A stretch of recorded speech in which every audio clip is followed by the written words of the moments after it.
ஸ்வரமே உனை கேட்க நான் சிரமே தாழ் பணிந்தேன். தந்தை மகன் தூயாவியாரின் பெயராலே ஆமென். நம் ஆண்டவராகிய இயேசு கிறிஸ்துவின் அருளும் கடவுளின் அன்பும் தூயாவியாரின் நட்புறவும் உங்கள் அனைவரோடும் இருப்பதாக. உம் ஆன்மாவோடும் இருப்பாராக. ஆண்டவருடைய அன்பு குழந்தைகளே, திருநீற்று புதனுக்கு மறுநாள் வியாழக்கிழமை ஆண்டவருடைய பாதத்திலே நம்பிக்கை நிறைந்த உள்ளத்தோடு நாம் கூடியிருக்கிறோம். ஆண்டவர் நம்மை அவரது குரலை கேட்டு அவர் காட்டும் வழியில் நடக்க இப்பலியிலே அழைப்பு கொடுக்கிறார். அதற்கான ஆற்றலையும் தருகிறார். இறுதியில் அதில் வெற்றி பெறுகிற பொழுது பரிசும் தருகிறார். ஆகவே இப்பலியை நம்பிக்கையின் பலியாக ஒப்புக் கொடுப்போம். அருள் வருவதற்கு தடையாக இருக்கிற குற்றம் குறைகளை நினைத்து மனம் வருந்தி மன்னிப்பு கேட்போம். எல்லாம் வல்ல இறைவனிடமும் சகோதர சகோதரியிடம் உங்களிடமும் நான் பாவி என்று ஏற்றுக்கொள்கிறேன்.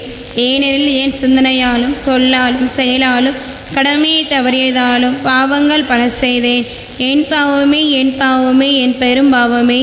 ஆகையால் எப்பொழுதும் கன்னியான புனித மரியாவையும் வானதூதர் புனிதர் அனைவரையும் சகோதர சகோதரியிடம் உங்களையும் நம் இறைவனாகிய ஆண்டவரிடம் எனக்காக வேண்டிக் கொள்ள மன்றாடுகிறேன். வல்ல கடவுள் நம் மீது இரக்கம் கொண்டு நம் பாவங்களிலிருந்து விடுவித்து நம்மை நிலை வாழ்வுக்கு அழைத்து செல்வாராக. ஆமென்.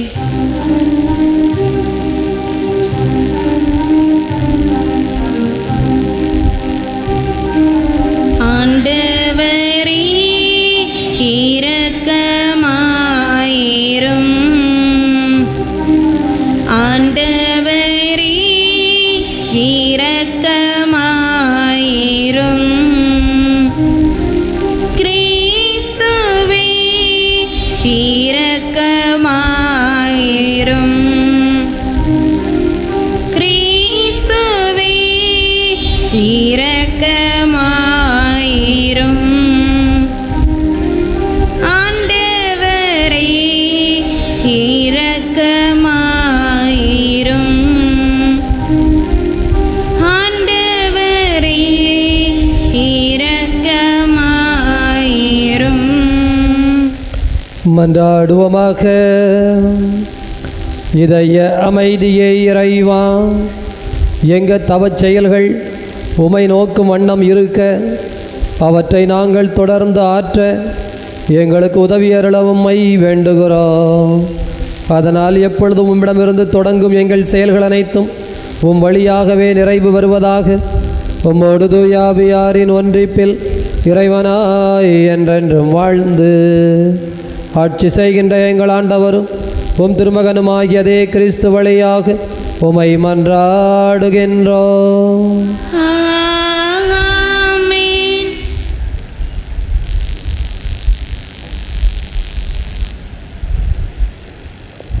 முதல் வாசகம்.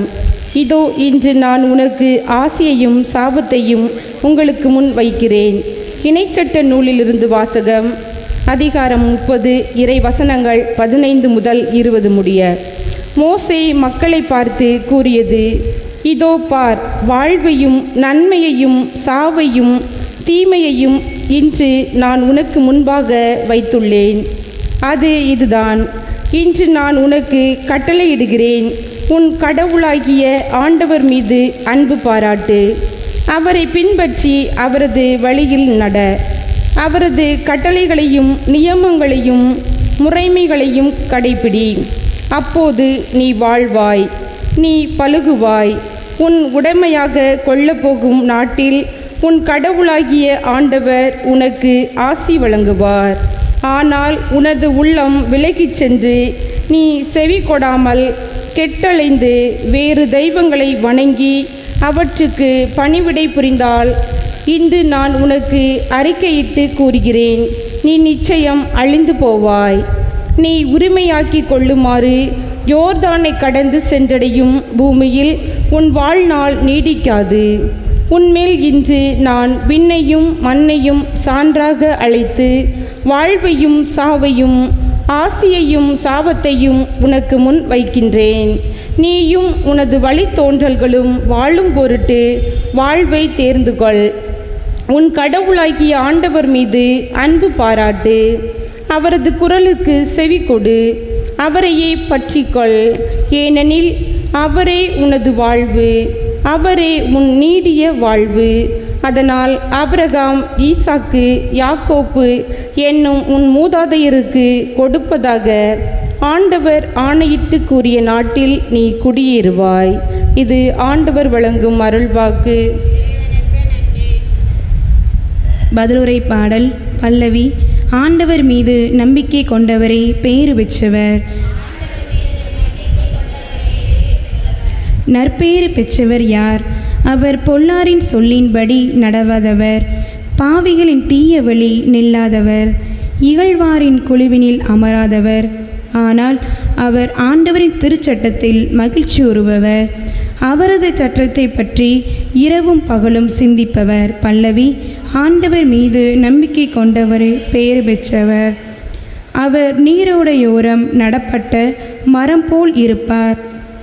பருவ காலத்தில் கனி தந்து என்றும் பசுமையாயிருக்கும் அம்மரத்திற்கு ஒப்பாவார். தாம் செய்த அனைத்திலும் வெற்றி பெறுபவர். பல்லவி.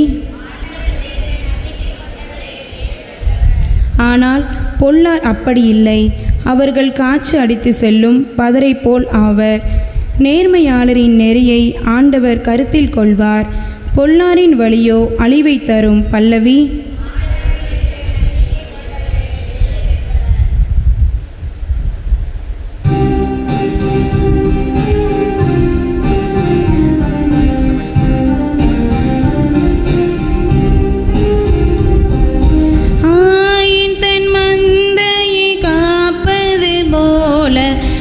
ஆண்டவர் நம்மை காக்கின்றார்.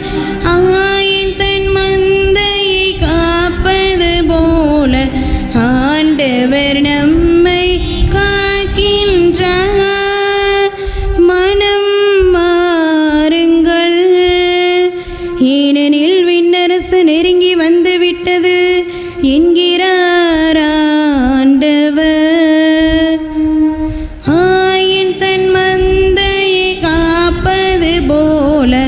ஆண்டவர் நம்மை காக்கின்றார்.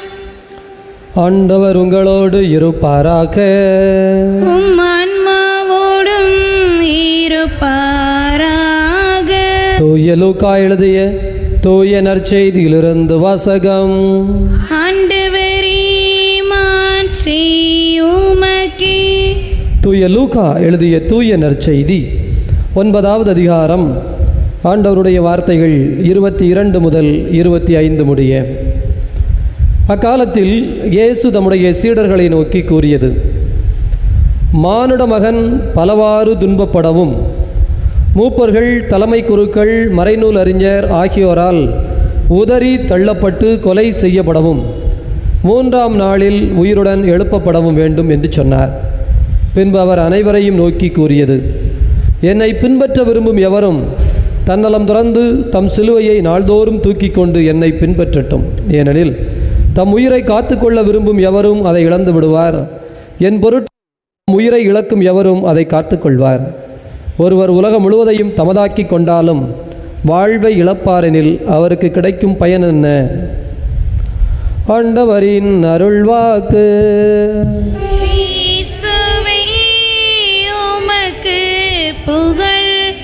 நற்செய்தி வாக்கினால் நம் பாவங்கள் அகல்வனவாக.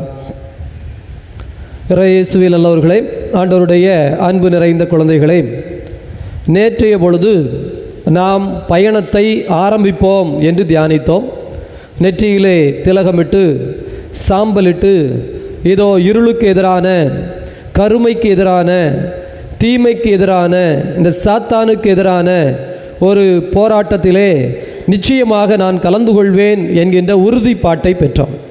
இந்த 2வது நாளில் உடனே நமக்கு வைக்கப்படுகிற வாசகம், முதல் வாசகம் இணைச்சட்ட புத்தகத்திலே மோயிசன் இஸ்ராயேல் மக்களை பார்த்து அழகான முறையில், இதோ பாலும் தேனும் ஒழிகிற கானான் தேசம் உன் கண்களுக்கு முன்னால் இருக்கிறது, இந்த வாழ்வை பெற்றுக்கொள்ள வேண்டும் என்றால் இதை நீ தேர்ந்தெடுக்க வேண்டும்.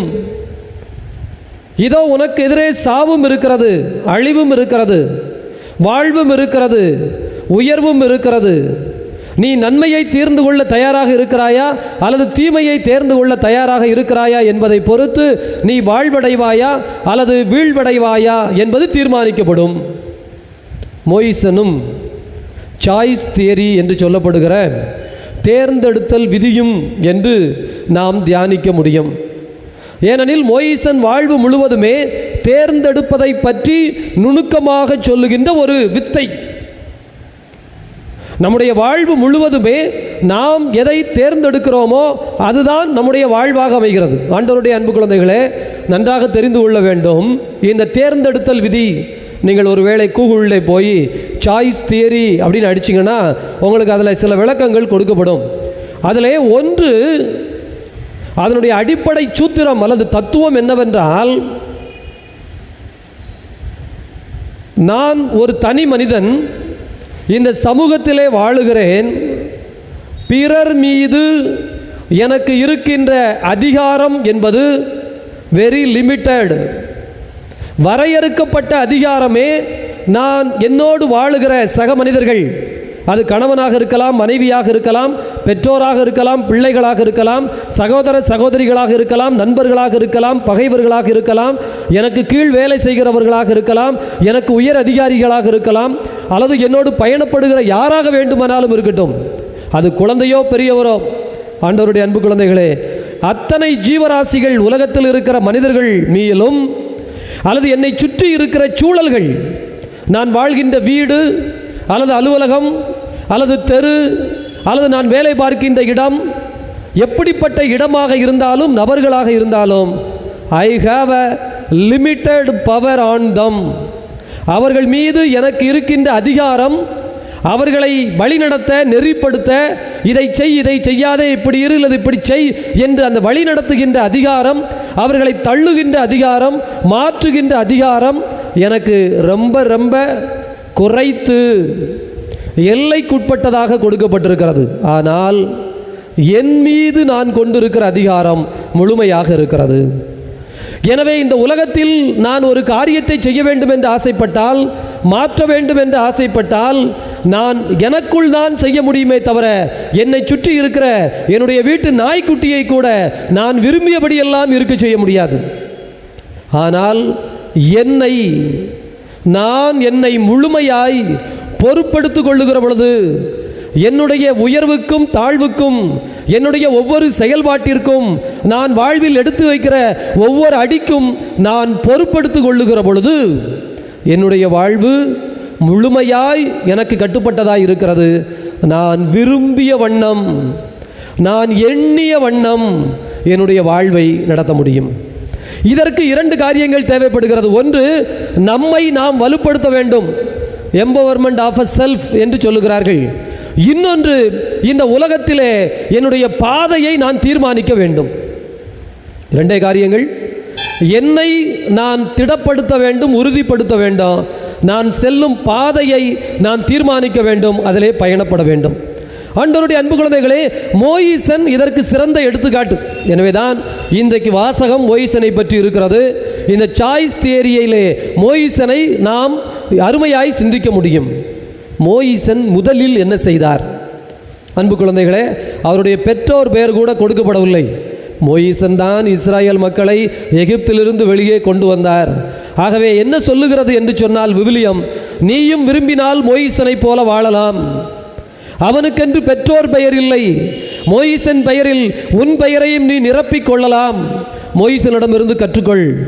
ஆதி அந்தமில்லாத இறைவனை போல, தொடக்கமில்லாத, பெயர் தொடக்கமில்லாத ஒரு ஆற்று சக்தி, வல்லமை மோயிசன். இந்த 5 புத்தகங்களையும், முதல் 5 புத்தகங்களையும் மோயிசன் காலகட்டத்தில் தான் தொகுத்து எழுதினார்கள் என்று சொல்லப்படுகிறது. இந்த மோயிசன் தான் இஸ்ராயல் மக்களை எகிப்திலிருந்து அழைத்து கொண்டு வந்தார் என்பது வரலாற்று உண்மை. ஆனால் அவருடைய தாய் தந்தை பெயர் கொடுக்கப்படவில்லை. ஒரு எபிரேயருக்கு பிறந்தது என்று மட்டும் சொல்லப்பட்டிருக்கிறது. பிரியமானவர்களே, எனவே அதனுடைய தொடக்கமே சொல்லுகிறது, விரும்பிய யாரும் மோயிசனை போல வாழலாம். இந்த மோயிசன் முதலில் செய்த தவறு, நம்மை போல செய்த தவறு என்னவென்றால், இஸ்ராயல் மக்கள் அடிமைகளாய் கிடக்கிறார்கள், இவர்களை மீட்டு கொண்டு போக வேண்டும். இவர் பார்க்கிறார், இந்த அடிமை வர்க்கம் தவறு, இந்த ஆளும் வர்க்கம் கொலைகார வர்க்கம், இந்த எபிரேயனை இங்கு இருக்கிற எகிப்தியன் எவ்வளவு கடுமையாக வேலை வாங்குகிறான். ஆகவே கோபம் கொண்டு விவிலிய வசனம் சொல்லுகிறது, அடித்து கொன்று மணலில் புதைத்து விட்டார். உணர்வு நிலையிலே சமநிலை இல்லை. இந்த உடல் பலத்தை நம்புகிறார். துப்பாக்கியை கையில் எடுத்தால் போதும், எல்லாம் தீமை செய்கிறவர்களை கொன்று விட்டால் போதும், இந்த உலகத்தை திருத்தி விட்டால் போதும், உலகத்தில் தீமை செய்தவர்களை கண்டித்து விட்டால் போதும், தண்டித்து விட்டால் போதும், என்னுடைய வாழ்வு விடுதலை அடைந்து விடும். இதுதான் மோயிசனின் எண்ணம். எனவேதான் அந்த எபிரேயனை அடித்த அந்த எகிப்தியனை அங்கே கொன்று புதைத்தார். பிறகு ஓடி விடுகிறார். அதற்கு பிறகுதான் இறை அனுபவம் கிடைக்கிறது. இதோ மிதியானிலே அந்த ஒரேபு மலையிலே எரிகின்ற முட்செடியிலே ஆண்டவரோடு ஒரு கலந்துரையாடல் நடக்கிறது. அதற்கு பிறகு மோயிசன் தெளிந்தவராய் மீண்டும் வருகிறார். என்ன தெளிவு, என்ன எம்பவர்மெண்ட், என்ன வலிமை, என்ன ஆற்றல், மூன்று தான் மனிதனுக்கு. சிந்தனை இருக்கிறது, எல்லாருக்கும் சிந்திக்கும் திறன் உண்டு. சிந்தனையில் தெளிவு வேண்டும், உணர்வு நிலையில் சமநிலை வேண்டும், ஏற்றமிறக்கம் இல்லாத உணர்ச்சி வயப்படாத ஒரு உணர்வு நிலை கொண்ட மனம் வேண்டும். ஆண்டவருடைய அன்பு நிறைந்த குழந்தைகளே, இந்த இரண்டையும் மோயிசன் சிறப்பான முறையிலே பெற்றுக்கொள்கிறார். இந்த இரண்டும் அவருக்கு தெளிவாய் கிடைக்கிறது, அழகாய் கிடைக்கிறது.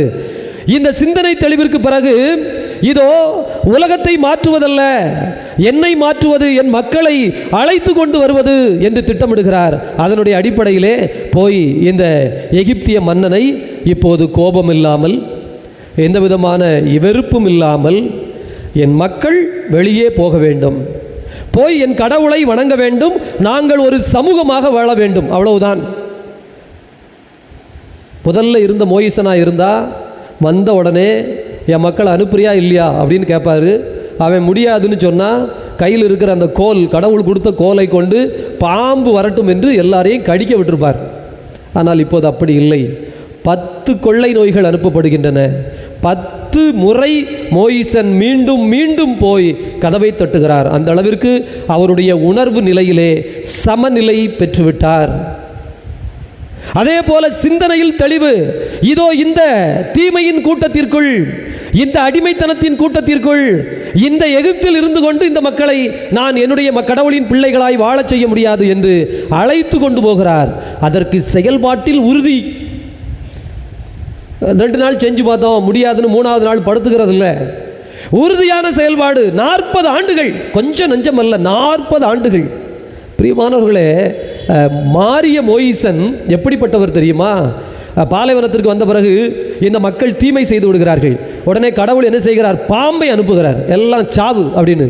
மோயிசன் சொல்லுகிறார் கடவுளுக்கு, ஆண்டவரே, இப்படி எல்லாரையும் பாம்பு கடிச்சு கொன்னா நன்மை நடந்துருமா? எகிப்தில் இருப்பவர்கள் என்ன தெரியுமா சொல்லுவார்கள்? இங்கே கல்லறை இல்லை என்பதனால் கல்லறை கிடைப்பதற்காக பாலைவனத்திற்கு அந்த கடவுள் அழைத்து கொண்டு போனார். அவள் வாழ்வின் கடவுள் அல்ல, கல்லறையின் கடவுள் என்று உம்மை இழுத்து பேசுவார்கள். கோபத்தை குறைச்சிக்கோங்கன்னு மோயிசன் கடவுளுக்கு அட்வைஸ் பண்ணுறார். அதுதான் தன்னை உறுதிப்படுத்திய மோயிசன். ஏனெனில் அவர் தேர்ந்தெடுக்கின்ற பாதை தெளிவான பாதை. இதுதான் பாதை, இதுதான் பயணம், இதிலே நான் உணர்வு நிலையில் சமநிலையில் இருப்பேன், சிந்தனையில் தெளிவோடு இருப்பேன், என்னுடைய செயல்பாட்டில் உறுதியோடு இருப்பேன். இதைத்தான் இன்றைய முதல் வாசகத்திலே சொல்லுகிறார். பார், உனக்கு முன்பே வாழ்வும் சாவும் வைக்கப்பட்டிருக்கிறது, நன்மையும் தீமையும் வைக்கப்பட்டிருக்கிறது.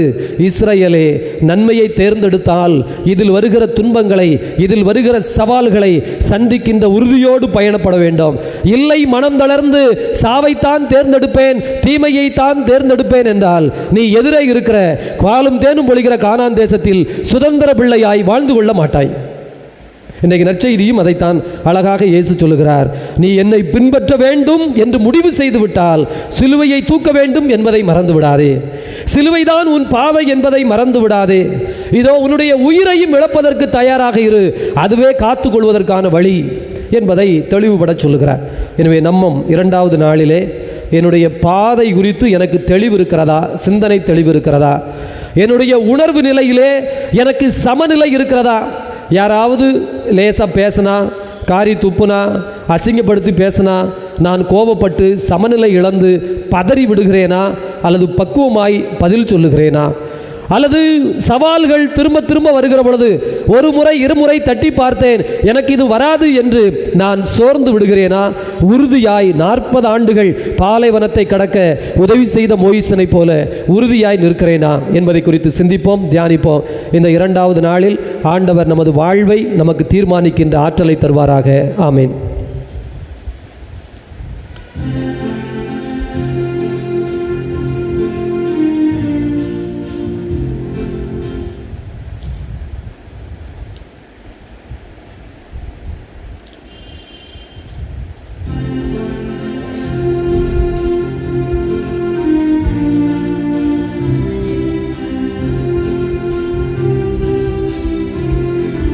பலிபீடத்தில் வைத்தேன் என்னை, பாவி என்னை ஏற்றுக்கொள்ளும். பலிபீடத்தில் வைத்தேன் என்னை, பாவி என்னை ஏற்றுக்கொள்ளும். நிலையில்லா இந்த பூவுலகில் நித்தம் உன் பாதையிலே, நிலையில்லா இந்த பூவுலகில் நித்தம் உன் பாதையிலே, நின் சித்தம் போலும் கரத்தால், நின் சித்தம் போலும் கரத்தால் நித்தம் வழி நடத்தும், நித்தம் வழி நடத்தும். சகோதர சகோதரிகளே, உங்களுடையதும் என்னுடையதுமாக ஒப்பு கொடுக்கப்படுகின்ற இப்பலி எல்லாம் வல்ல தந்தையாக இறைவனுக்கு ஏற்புடையதாகும்படி மன்றாடுங்கள். ஆண்டவர் தம் திருப்பெயரின் புகழ்ச்சிக்காகவும் மாட்சிக்காகவும் நமது நன்மைக்காகவும் புனித திரு அவை அனைத்து நலங்களுக்காகவும் உமது கை நின்று இப்பலியை ஏற்றுக்கொள்வாராக. இத்திருப்பலியில் சார்லஸ் சமலா குடும்ப நன்மைகளுக்காக இன்று பிறந்தநாள் கொண்டாடுகிற ஜெனிஃபரை ஆண்டவர் உடலுள்ள சுகத்தோடு ஆசீர்வதிக்க வேண்டும் என்றும், படிப்பை சிறப்பாய் முடித்து கப்பலில் வேலை கிடைக்க வேண்டும் என்பதற்காகவும் தொடர்ந்து ஜெபிக்கிறார்கள். இதய அமைதியே இறைவா, புனித பீடத்தின் முன் நாங்கள் கொண்டு வந்துள்ள பலி பொருட்களை கனிவுடன் கண்ணோக்கி அருளும். அதனால் நீர் எங்களுக்கு இரக்கம் காட்டுவதன் வழியாக அவை உமது பெயருக்கு மேன்மை அளிப்பதாக ஆண்டவராகிய கிறிஸ்து வழியாக உமை மன்றாடுகின்றோம். ஆண்டவர் உங்களோடு இருப்பாராக. உம் ஆன்மாவோடும் இருப்பாராக. இதயங்களை மேலே எழுப்புங்கள். ஆண்டவரிடம் எழுப்பி உள்ளோம். நம் இறைவனாகி ஆண்டவருக்கு நன்றி கூறுவோம். அது தகுதியும் நீதியும் ஆனதே. ஆண்டவரே, தூயவரான தந்தையே, என்றும் வாழும் இறைவா, நாங்கள் உமக்கு நன்றி செலுத்துவது எங்கள் கடமையும் மீட்பிற்குரிய செயலும் ஆகும். ஏனெனில் உம்முடைய குழந்தைகளின் உள்ளங்களை தூய்மைப்படுத்தி புதுப்பிக்க பயனுள்ள சிறப்பான இத்தவக்காலத்தை ஏற்படுத்தினீர். நாங்கள் மட்டுமீறிய பற்றுதல்களிலிருந்து விடுதலை பெற்று நிலையற்றவற்றில் மனதை ஈடுபடுத்துவதை விட நிலையான உமது பேரன்பில் எங்கள் மனதை செலுத்த தூண்டுகிற காலம் இதுவே. ஆகவே விண்ணகத்தூதரோடு இணைந்து போற்றி புகழ்ந்து அக்களித்து நாங்கள் பாடுவதாவது: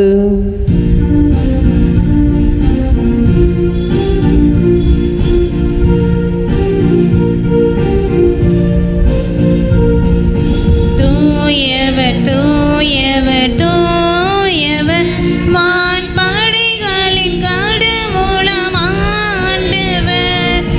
விண்ணகமும் மண்ணகமும் உமது வாட்சியால் நிறைந்துள்ளன.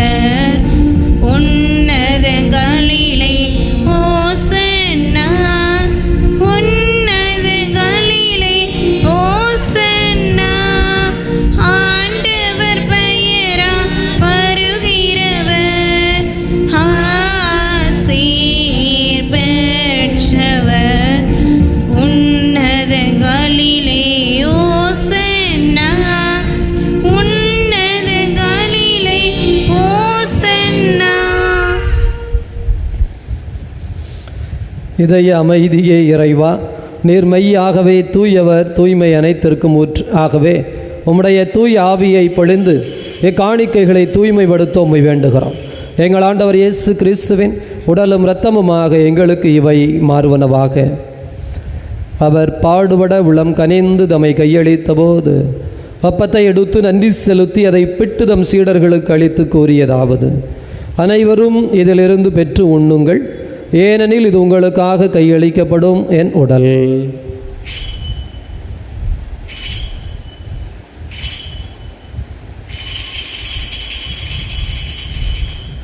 அவ்வண்ணமே இரவு விருந்தை அருந்தியபின் கிண்ணத்தை எடுத்து மீண்டும் உமக்கு நன்றி கூறி தம் சீடர்களுக்கு அளித்தவர் கூறியதாவது: அனைவரும் இதிலிருந்து பெற்று பருகுங்கள், ஏனெனில் இது புதிய நிலையான உடன்படிக்கைக்குரிய என் இரத்தத்தின் கிண்ணம். இது பாவ மன்னிப்புக்கென்று உங்களுக்காகவும் பலருக்காகவும் சிந்தப்படும். இதை என் நினைவாகச் செய்யுங்கள்.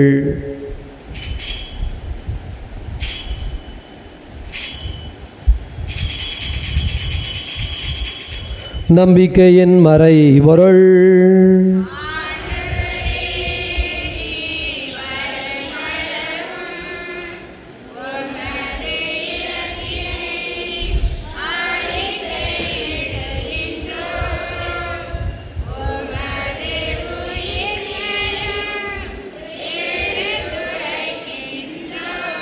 ஆகவே ஆண்டவரே, நாங்கள் கிறிஸ்துவின் இறப்பினையும் உயிர்ப்பினையும் நினைவு கூர்ந்து வாழ்வு தரும் அப்பத்தினையும் மீட்பளிக்கும் கிண்ணத்தினையும் ஒப்புக் கொடுக்கின்றோம். உம் திருமுன் நின்று ஊழியம் புரிய தகுந்தவர்கள் என எங்களை ஏற்றுக்கொண்டீர். எனவே உமக்கு நன்றி செலுத்துகிறோம். மேலும் கிறிஸ்துவின் உடலிலும் இரத்தத்திலும் பங்கு கொள்ளும் எங்களை தூய் ஆவியானவர் ஒன்று சேர்க்க வேண்டுமென உம்மை தாழ்மையுடன் மன்றாடுகிறோம். ஆண்டவரே, உலகம் முழுவதும் பரவி இருக்கும் அது அவையை நினைவு கூர்ந்தருளும். சிறப்பாக எங்கள் திருத்தந்தை பிரான்சிஸ், எங்கள் ஆயர் அந்தோணிச்சாமி, உமது அன்பின் குழந்தைகள் அனைவரையும் தெய்வீக அன்பினால் நிறைவு பெறச் செய்தருளும். உயிர் தழுவோம் என்கின்ற எதிர்நோக்குடன் இறந்த அனைவரையும் அது திருமுக ஒளியினுள் ஏற்றுக்கொள்ளும். எங்கள் அனைவர் மீதும் இரக்கமாயிரும். கடவுளின் கன்னித்தாயான மாட்சிமிக்க மரியாள், புனித அப்போஸ்தலர், இவ்வுலகில் உமக்கு உகந்தவராய் இருந்த புனிதர் அனைவருடனும் நாங்கள் இலைவாழ்வில் பங்கு கொள்ளும் தகுதி பெற்று உம் திருமகன் இயேசு கிறிஸ்து வழியாக உம்மை புகழ்ந்தேத்து வரமருள உம்மை மன்றாடுகிறோம். இவர் வழியாக இவரோடு இவரில் எல்லாம் வல்ல இறைவனாகிய தந்தையே, தூயாவியாரின் ஒன்றிப்பில் எல்லா புகழும் ஆட்சியும் என்றென்றும் உமக்கு உரியதே.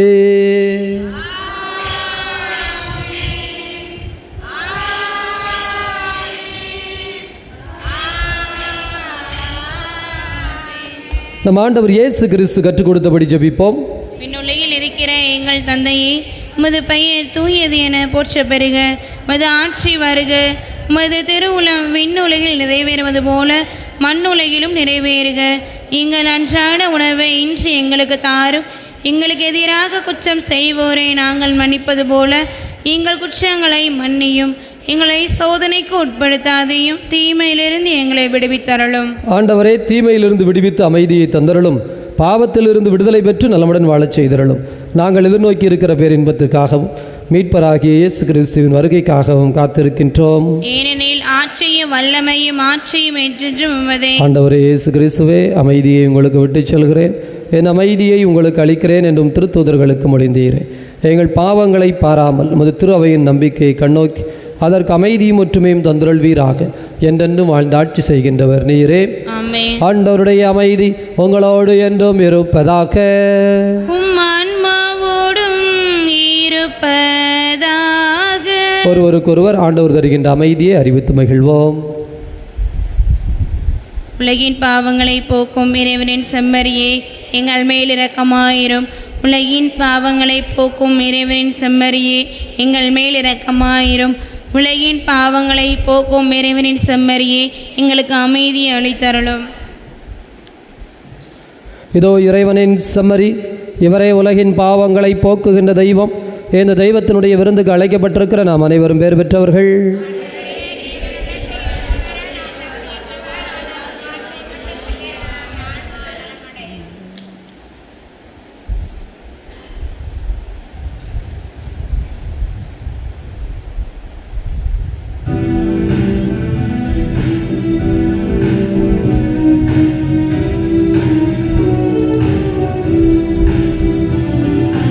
இயற்கையில்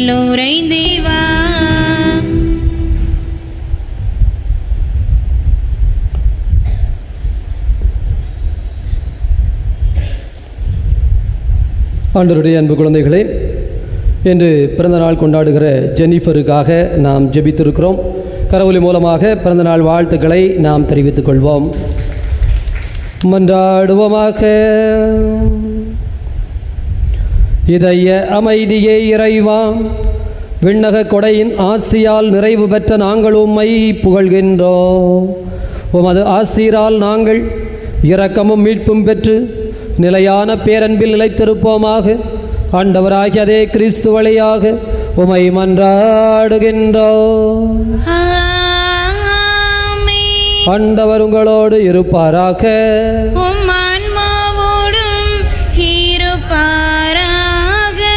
வல்ல கடவுள் தந்தை, மகன், தூயாவியார் உங்கள் அனைவரையும் நிறைவாக ஆசீர்வதிப்பாராக.